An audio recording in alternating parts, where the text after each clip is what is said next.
Attention shoppers. Please hide at the back of the store immediately.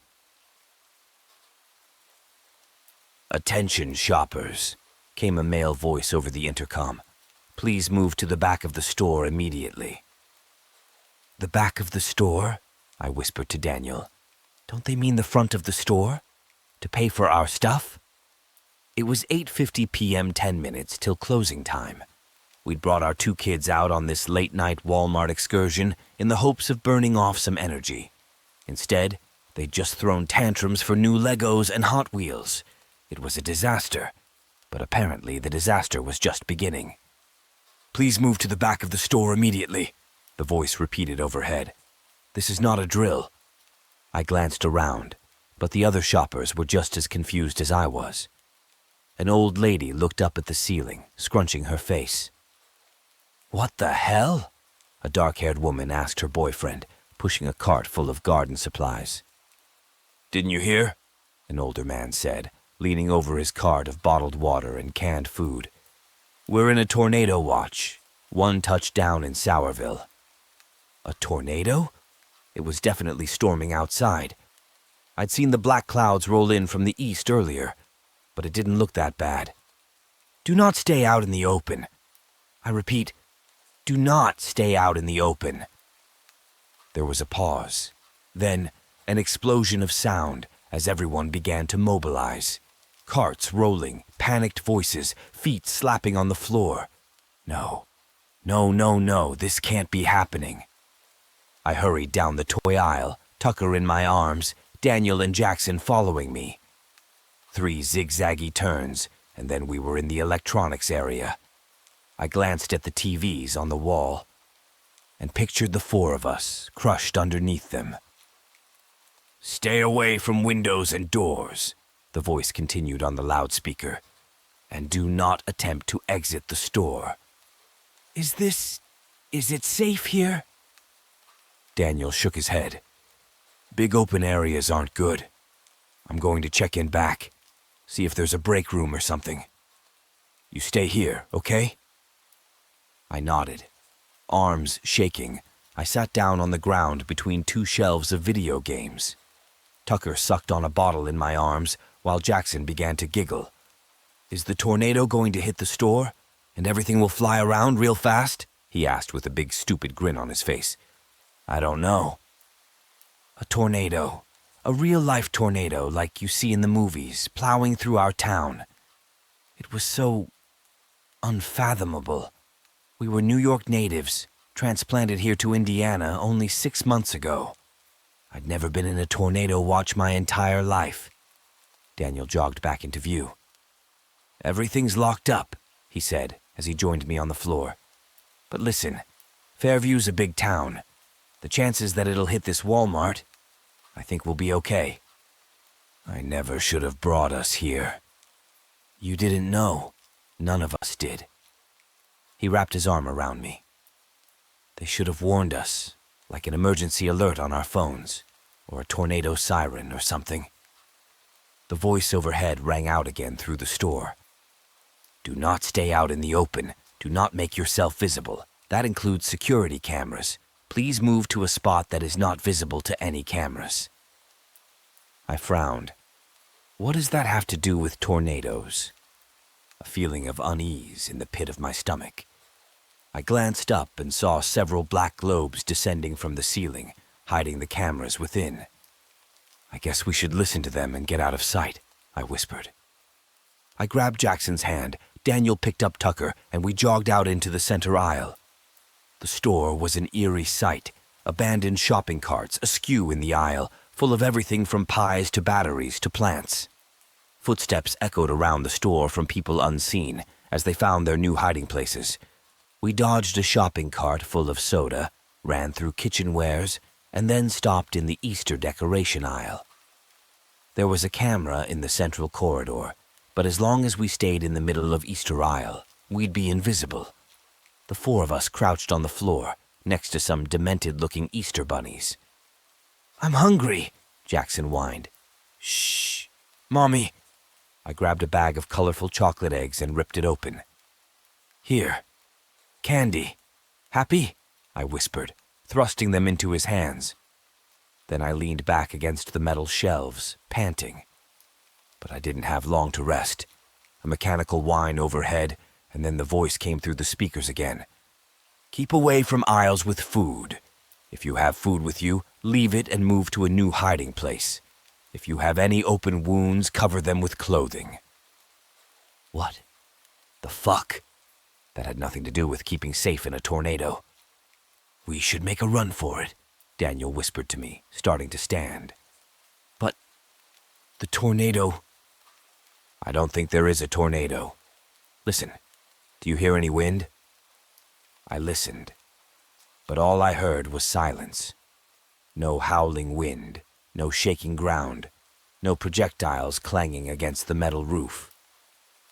Maybe it's still coming. I know what they're saying doesn't make sense, but to go outside... We need to get out of here, now! He grabbed Jackson's hand as he held Tucker in his arms. Come on.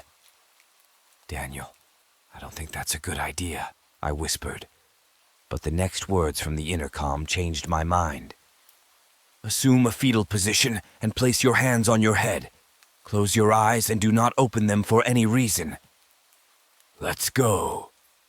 We broke into a sprint and ran down the central aisle, cameras be damned. The front door appeared in front of us, a little black rectangle looming in the distance. And as we got closer, I saw Daniel was right. There was a tree at the border of the parking lot, under a street lamp. It was perfectly still. We continued running, past the clothing area, past the snacks lined up at the checkout lines.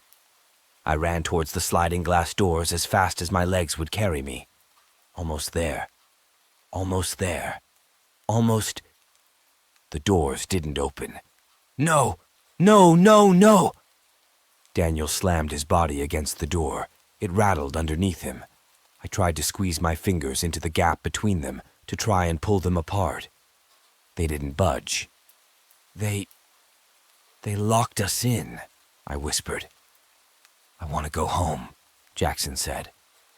Tucker was beginning to fuss too, making little noises like he was about to start full-on wailing. I turned around, and that's when I saw him. A Walmart employee. He was sitting on the ground at the end of one of the checkout aisles, facing away from us, wearing the familiar blue vest with a golden starburst. Hey, let us out! He didn't reply. Did you hear me? I don't care if there's a fucking tornado. Unlock the door and let us out. Again, he said nothing, but in the silence I could hear something. A wet smacking sound. I stared at the man, slightly hunched over, still facing away from me. Was he eating something? The speaker overhead crackled to life. Attention! Please do not talk to any Walmart employees. My blood ran cold. The smacking sound stopped, and then, slowly, the man began to stand. He placed his palms on the conveyor belt and pushed up, and I could see that they were stained with blood. I backed away, but my legs felt like they were moving through a vat of honey. No, no, no. Fingers locked around my arm and yanked. Come on! Daniel shouted. I sprinted after him, deeper into the store. Tucker stared at me over his shoulder, and Jackson ran as fast as his little feet would take him. I was vaguely aware of the slap, slap, slap sound behind me, but I didn't dare look back. Daniel ran into the clothing area and I swayed, dodging circular racks of t-shirts and wooden displays of baby clothes. He skidded to a stop and ducked into the dressing room area. In here, he whispered, motioning at one of the rooms. We piled inside and locked the door. Daddy, Jackson started. You listen to me very carefully, I said, crouching to his level. You have to be absolutely silent. Do not say a word, okay? Jackson looked at me, then Daniel. Then he nodded and sat down on the floor. I'm going to try to call 911, Daniel whispered, transferring Tucker to me and pulling out his phone. He tapped at the screen, then frowned. What? We don't seem to have any service. I don't... Thump. I grabbed Jackson and pulled him away from the door. The four of us huddled in the corner. I held my breath. Thump. Under the gap of the dressing room door, men's feet in black shoes. They slowly took a step forward, deeper into the dressing room. "Don't move," I whispered, holding Jackson. The man took another step. "Don't make a sound. Don't move. Don't—" Tucker let out a soft cry. The man stopped. His feet turned, pointing at us. "No, no, no, no!" Tucker let out another cry, louder this time. My nails dug into Daniel's hand. "No!" A hand appeared. It slowly pressed against the floor, stained with blood. And then his knees appeared as he lowered himself down to the gap. No. Could he fit under? The gap wasn't small. It was like the stall door to a bathroom. If he flattened himself against the floor, there's a chance he could fit under. I watched in horror as his stomach came into view, his blue Walmart vest as he lowered his body to the floor. Then he pushed his arm under the gap and blindly swept it across the floor, as if feeling for us. This is it. We're going to die. And then he lowered his head. His face. Oh, God, there was something horribly wrong with his face. He smiled up at us with a smile that was impossibly wide, showing off blood-stained teeth. His skin was so pale it was nearly blue. And his eyes, they were milky white, without pupils or irises. I opened my mouth to scream. "Attention, shoppers!" the voice began overhead. "No, no, no. Please make your way to the front of the store and make your final purchases. We will be closing in 10 minutes. What? And then, before I could react, something unseen jerked the man out of view. A strange dragging sound followed, as if someone was dragging his body out of the dressing room area. I stared at the door, shaking, as Tucker's cries rang in my ears. But he didn't come back. And within 10 minutes, the usual hubbub of Walmart returned. Voices, footsteps, shopping cart wheels rolling along the floor. Shaking, I finally got up and unlocked the door. The store looked completely normal. People were lined up at the cash registers, placing their goods on the conveyor belts. Employees were scanning tags, printing receipts.